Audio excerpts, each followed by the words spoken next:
Je suis animé par un sentiment de grande tristesse parce que l'imam Ahmed Sow était presque un frère. Quand je venais ici à mes débuts à Ziguinchor vers les années 94, c'est son père que j'ai trouvé ici comme imam et comme cadi au tribunal départemental de Ziguinchor. Il s'est trouvé que son père était le cousin de l'imam Muntaga Diallo qui m'a initié au Coran à Fatick.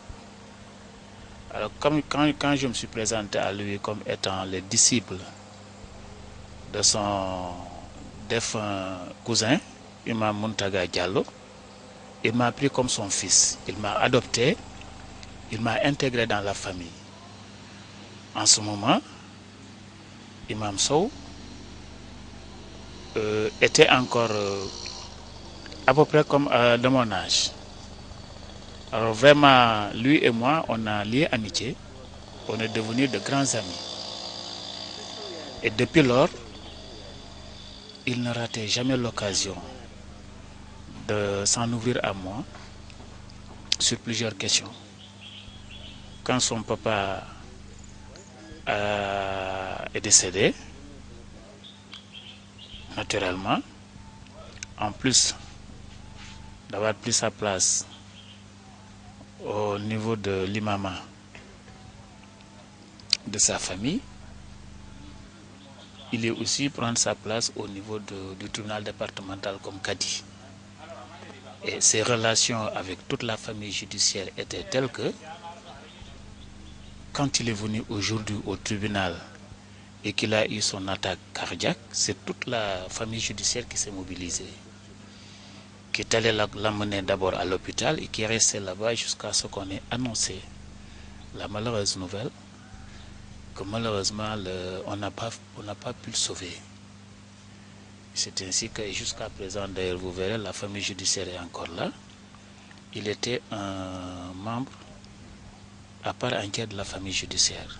Et c'est toute la famille judiciaire qui est éplorée, à qui je présente d'abord à moi-même, parce que moi aussi je suis de la famille judiciaire, toutes les condoléances de toute la famille judiciaire que je présente à sa famille d'abord, et aux Ziguinchorois qui l'ont adopté, qui fait partie des Ziguinchorois d'abord, mais c'était un digne fils de la région et de la ville, sur tous les plans social, culturel, religieux et même politique.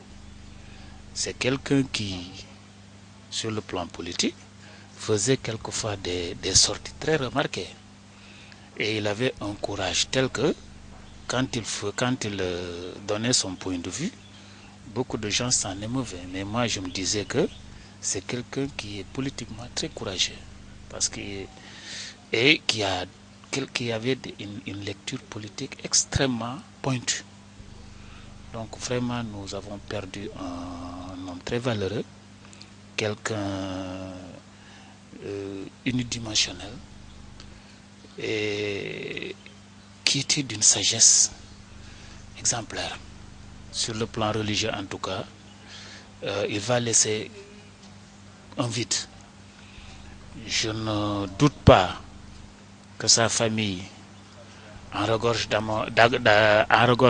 certainement d'érudits, mais un homme sage comme Imam Sow, Ahmed Sow, je ne suis pas sûr qu'on en trouvera aussi facilement.